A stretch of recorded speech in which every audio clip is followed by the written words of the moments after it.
Internship છે એના message પણ બધે પહોંચતા હોય છે। એકાએક નાની નાની બાબતોની પણ સરકાર સુધી ધ્યાને લેવાય જે તરફ જવાનું છે, જે નિશાન તરફ ત્યાં પહોંચી જતું હોય છે।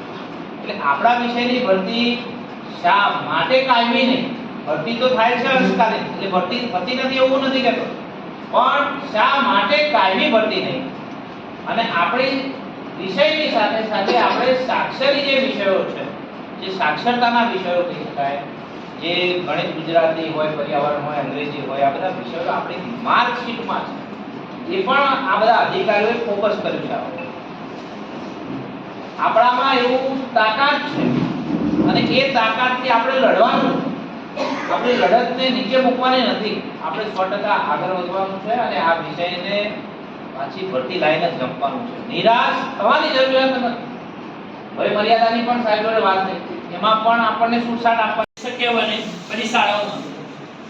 એટલે જે પોલિસી ઘડાશે ભરતી તો થશે, પણ આપણે પણ નક્કી કર્યું છે કે કાયમી ભરતી જ આપણે સ્વીકારવી છે, પણ કદાચ પોલિસી કેવી રીતે બને છે એને ધ્યાનમાં રાખીને આપણે પછી આગળના સ્ટેપ વિચારીશું, બરાબર છે।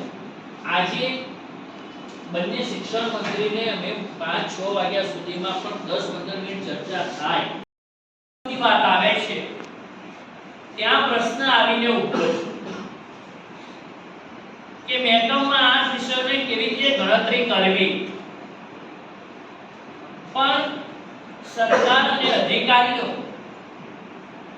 જો ધારે તો બધી જ રીતે નક્કી કરી અને આ વિષયના શિક્ષકોની ભરતી કરી શકે।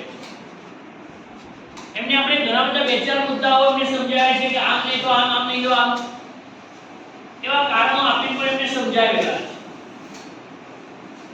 એટલે એ દિશામાં સરકાર વિચારી રહી છે। આપણો પ્રશ્ન મુખ્યમંત્રી સુધી પહોંચવા આવ્યો હતો અને એટલામાં પાછી સરકાર બદલાઈ।